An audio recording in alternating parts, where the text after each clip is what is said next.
बिस्मिल्लाहिर्रहमानिर्रहीम। अस्सलाम वालेकुम नाज़रीन, आप देख रहे हैं प्रोग्राम पॉलिटिक्स एट 10 और मैं हूं नायाब बदर। नाज़रीन, बात करेंगे कि पाकिस्तान की सियासत एक बार फिर भंवर में है, लेकिन इस बार मुकाबला जो है पुराने हरीफों का नहीं बल्कि इत्तेहादियों के दरमियान है। जी हाँ, मुस्लिम लीग नून और पीपल्स पार्टी के दरमियान फासले अब शिकवे शिकायत से निकल कर इल्ज़ामात तक जा पहुंचे हैं। समड़याल के ज़िमनी इंतखाबात में धांधली के इल्ज़ामात, नून लीग पर सरकारी मशीनरी के इस्तेमाल का दावा और सदर जरदारी की खुली तनकीद। क्या ये सब महज सियासी दबाव है या फिर हुकूमत की दरार की निशानी? हुकूमत में दरार की निशानी। सदर आसिफ अली जरदारी जो हैं लाहौर में हैं, मुलाकातें जारी हैं, हिदायत दी जा रही हैं। बल्दियाती इंतखाबात की तैयारियों का आगाज़ हो चुका है और बिलावल भुट्टो को वज़ीर आज़म बनाने की ख्वाहिश अब एक मुकम्मल मनसूबा बनती जा रही है। क्या बिलावल 2029 का इंतजार करेंगे या फिर सियासी चालों के माहिर आसिफ जरदारी इन्हें इसी असेंबली से वज़ीर आज़म मुंतखब करा लेंगे? नून लीग और पीपल्स पार्टी के दरमियान बढ़ती तल्खियाँ क्या किसी बड़ी तब्दीली का पेश खैमा है और क्या वफाकी हुकूमत वाकई खतरे में है? ये सब जानने के लिए आप देखिए हमारा खुसूसी तज्जिया। इस पर बात करने के लिए मेरे साथ तज्जियाकार मज़हर चौधरी साहब मौजूद हैं। मज़हर साहब, अस्सलाम वालेकुम और खुश आमदीद। जी वालेकुम सलाम जी, बहुत शुक्रिया आपका। जी मज़हर साहब, जो सियासत है हर दिन एक नया मोड़ लेती है। आप क्या समझते हैं कि वफाकी हुकूमत वाकई किसी अंदरूनी बहरान का शिकार है या सिर्फ सियासी दबाव बढ़ाने की कोशिश की जा रही है? कि आसिफ अली जरदारी साहब, आपको पता है कि किस तरह की चालें चलते हैं? अच्छा देखें, मैं समझता हूँ कि इस वक्त जो है ना वो सियासी बहरान जो अगर कुछ है ना तो वो पीटीआई के हवाले से और जो मौजूदा हुक्मरान इत्तेहाद है उस हवाले से तो है। लेकिन ये जो हम बात कर रहे हैं मतलब नून लीग और पीपल्स पार्टी के दरमियान जो मतलब वो चीजें ये जाहिरी तौर पे हैं और इसको मतलब जो है ना वो ज्यादा गहराई में मैं समझता हूँ कि इसके असरात नहीं आएंगे जी। क्योंकि आपको पता है कि पीपल्स पार्टी जो है ना उसने थोड़ा बहुत आखिर कोई मतलब ये यकीन दिलाना है अपने वर्कर को, ये यकीन दिलाना है जी कि वो मतलब जो है ना कुछ हैं और लेकिन मतलब आप देखते हैं कि पंजाब में जो उनकी सूरत हाल है, पीपल्स पार्टी एक बड़े अरसे से पंजाब में गायब है जी। और इसका पंजाब में आना जो है ना वो अब खास तौर पर जो है ना वो पीटीआई भी है, नून लीग भी है, लब्बैक भी है, तो इस सूरत में पीपल्स पार्टी का आना जो है ना वो बहुत मुश्किल दिखाई देता है जी। तो देखिए, जिस तरीके से ये आसिफ अली जरदारी साहब पहले जब ये इलेक्शंस हुए थे उन्होंने हमें ये था कि जो है ये बिलावल भुट्टो वो सामने आएंगे, लेकिन जरदारी साहब खुद स्क्रीन पे आ गए। अब इस तरीके से ये बातें आ रही हैं कि जरदारी साहब जो है इसको बिलावल को सामने लेके आना चाह रहे हैं। तो आप क्या समझते हैं कि इस तरीके से क्या ये सामने आ सकते हैं? जरदारी साहब खुद स्क्रीन से हट जाएंगे, बेटे को जगह देंगे? देखिए, उसमें ऐसा है कि ये जो मामला है ना वो अपनी जगह छोड़ के बेटे को जगह देना, ये कोई अब वही बात आ गई, ये कोई मजाक थोड़ी है। देखिए, जरदारी साहब जो है ना वो सदर के ओहदे पे हैं जी। और बेटा जो है ना वो उनका लाजमी तौर पे जो है ना वो वजीर आजम के मतलब जो है ना वो ओहदे पे आना चाहते हैं या मतलब उनका एक मनसूबाबंदी का हिस्सा है जी।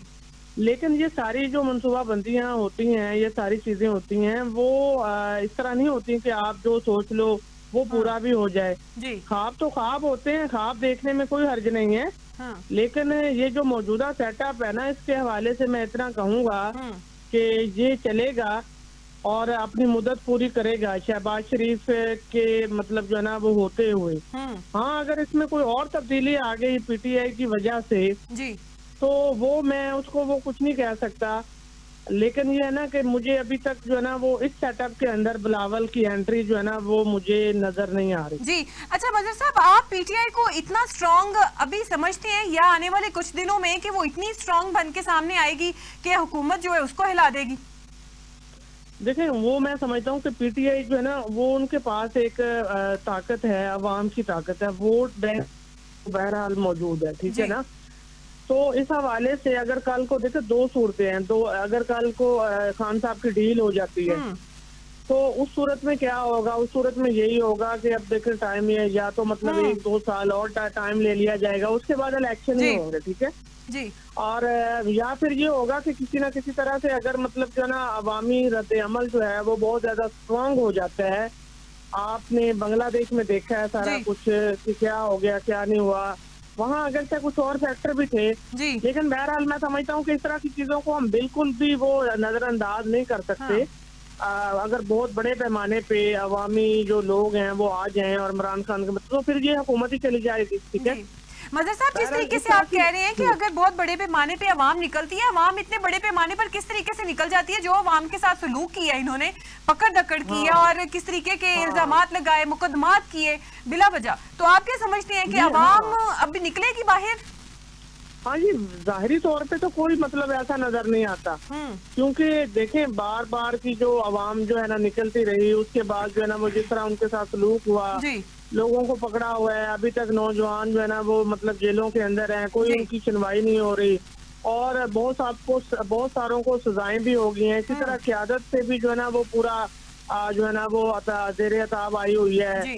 तो मैं समझता हूँ कि इस तरह के हालात तो इन्होंने नहीं छोड़े, लेकिन बहरहाल ये एक बात होती है कि किसी भी वक्त जो है ना वो हालात बदलते हुए सियासत में देर नहीं लगती। पता नहीं, जाहिरी तौर पे तो हम यही कह रहे हैं कि मतलब इस तरह नहीं है, लेकिन मैं समझता हूँ कि दो वजूहात की बिना पे अगर कोई ये हुकूमत जो है ना उसके साथ कोई गड़बड़ हो सकती है, तो दो बड़ी वजूहात हैं। एक ये है कि पीटीआई डील कर ले और डील के नतीजे में 5 साल से पहले नए इलेक्शन हो जाए। दूसरी सूरत ये है कि अवामी ताकत किसी तरह से मतलब जो है ना ये सब कुछ बुलडोज कर दे। तीसरा जो मामला है ना कि जरदारी साहब जो है ना वो बिलावल को ले आए या ऐसी कोई डील हुई है, मैं समझता हूँ ऐसा कुछ नहीं हुआ। बिलावल जो है वो अगले जो है ना वो इलेक्शन में जब आम इंतखाबात होंगे उसमें स्ट्रॉन्ग कैंडिडेट जरूर होंगे, लेकिन उसमें भी अभी यकीनी तौर पे हम कुछ नहीं कह सकते कि वो बन पाएंगे या नहीं। जी अच्छा, अगर बिलावल भुट्टो की बात करें तो मजहर साहब ये बताइएगा कि बिलावल भुट्टो इतने कैपेबल हैं कि वो वजीर आजम की सीट संभाल सकें? जी देखिए, वो इसमें कोई शक नहीं है। देखिए वजीर आजम की जो है ना वो सीट संभालना जो है ना वो मैं समझता हूँ बिलावल के लिए मुश्किल नहीं है, क्योंकि बिलावल के पास एक लिगेसी है, एक विरासत है। तो वो मतलब उनके नाना जो है ना वो भी काबिले मतलब जो है ना वो काबिल थे, जौहर थे, उनके अंदर सब कुछ सियासी तौर पर बसीरत भी रखते थे। तो भुट्टो साहब जो है ना वो उनको दुनिया ने माना है और इसी तरह उनकी जो वालदा है वो भी बहुत पहले मतलब जो है ना कम उम्री में मतलब आ गई थी सियासत में और उन्होंने भी अपने आप को मनवाया है। ना सिर्फ ये है कि इलाकाई सतह पे, कौमी सतह पे, बल्कि बैनुल अक़वामी सतह पे भी बेनज़ीर थी। अगर आप भी कुछ चीजें निकाल के देख लें, उनकी बुक पढ़ के देख लें, तो बेनज़ीर जो है ना वो तो मैं समझता हूँ बिलावल के अंदर वो सारी चीजें मौजूद हैं। और वो अभी जो पाकिस्तान का रिसेंट आप देख रही हैं, जो खारजा महाज पर अभी कल परसों उनके क्लिप वायरल हुए हैं, तो वो बिलावल जो है ना वो आपका जो मुकदमा है, रियासत का मुकदमा है, हुकूमत का मुकदमा है, उसको बड़े अच्छे अंदाज में पेश कर रहे हैं। और यही चीज देखनी है कि क्योंकि जब पीटीएम बनी थी तो उसके बाद से कुछ ऐसे मामला हो गए थे कि जो बिलावल थे वो ऐसे मतलब जो है ना वो कोई मेरे ख्याल पश्तून वो उनका जलसा था, तो उसमें चले गए थे। वहाँ कुछ इस तरह के नारे लग गए थे जिसके बुनियाद पे जो है ना वो एस्टेब्लिशमेंट ने मतलब उनको अच्छा नहीं समझा था, कि अभी इसके अंदर मैच्योरिटी नहीं आई। तो अब मेरा ख्याल है बिलावल इस तरह की गलती दोबारा नहीं करेंगे। और वो जो आपको पता है कि हमारे यहाँ जितना मर्जी आप काबिल हो, जितना मर्जी कुछ हो, जब तक आपको मुक्तदरा की तरफ से मतलब जो है ना वो इशारा नहीं मिलता, इजाजत नहीं मिलेगी, कबूल नहीं करती, ऑर्डर नहीं आएंगे, कबूल नहीं करेगी जी कबूल नहीं करेगी, तो उस वक्त तक मतलब आप जो है ना वो आ नहीं सकते। ठीक है, अच्छा तो ये चीज भी जी जी बताएं। जी मजहर साहब, मैं यहाँ पे ये थोड़ा सा एडिशन करना चाहूंगी कि जिस तरीके से आपने कहा कि उन्होंने एक जलसा किया था, एस्टेब्लिशमेंट को वो पसंद नहीं आया था। जब पीडीएम की गवर्नमेंट थी तो तब जो बिलावल भुट्टो का एक बयान सामने आया था, उन्होंने कहा था कि मैं मौरूसी सियासत को नहीं मानता, मैं चाहता हूँ कि अब चेंजिंग्स की जाएं।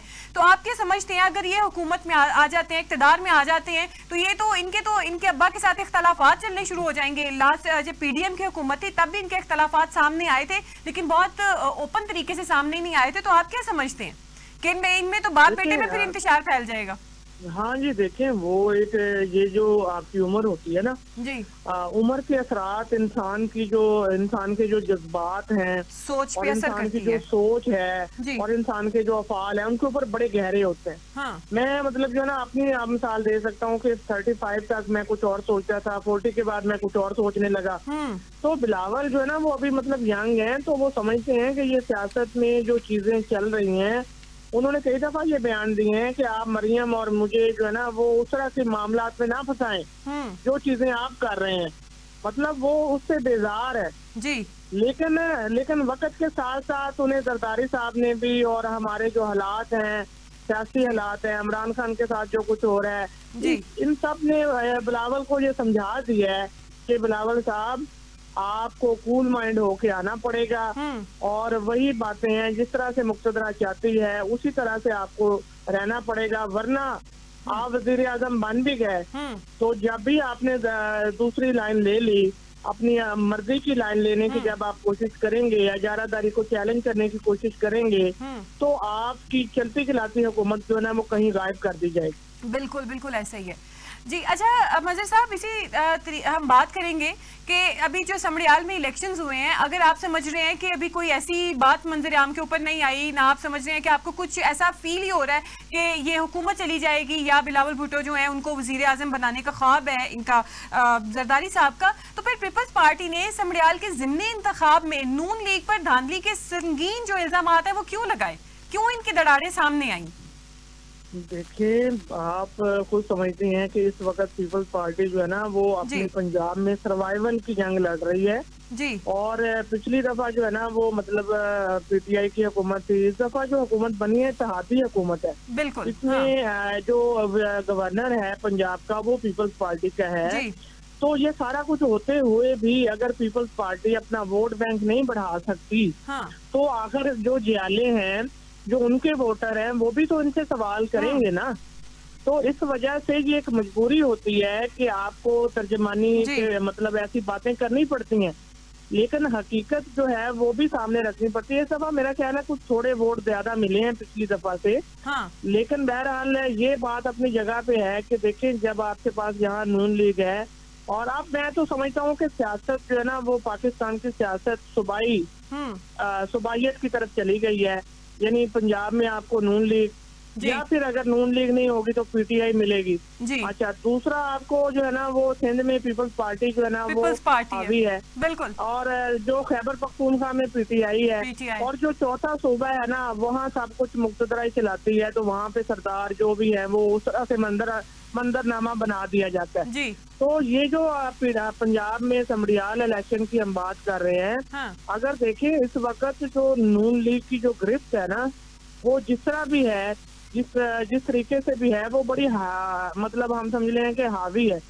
कुछ लोग और कुछ इंतखाबी अदारे या जो इंतखाबात पे नजर रखने वाले अदारे हैं ना, उनकी रिपोर्ट के मुताबिक बड़े पैमाने पे धांधली नहीं हुई, लेकिन उसके बावजूद जो है ना वो नून लीग के जो वोट्स हैं वो पीटीआई का वोट बैंक कम हुआ है, नून लीग का वोट बैंक अपने हिसाब से मतलब जो है ना वो ज्यादा है जी। तो ये सारी चीजें हमें मंजर यानी रखनी चाहिए कि जब आपके पास नून लीग के पास हुकूमत है, पंजाब में हुकूमत है, और ये कभी नहीं चाहेंगे कि ये वाली चलती चलाती हुकूमत को आखिरी 2 साल जो है ना वो बिलावल को दे दिए जाएं, क्योंकि आपको पता है कि जो वजीर आजम होता है लास्ट में वही मतलब फिर आगे मामला उधर चले जाते हैं जी। तो ये सिलसिला चलेगा, बिलावल को अभी इंतजार करना पड़ेगा जी। और करना भी चाहिए, क्योंकि ये इसमें ऐसा कोई फॉर्मूला तय नहीं हुआ कि 3 साल हम कर लेते हैं 2 साल आप कर लो जी।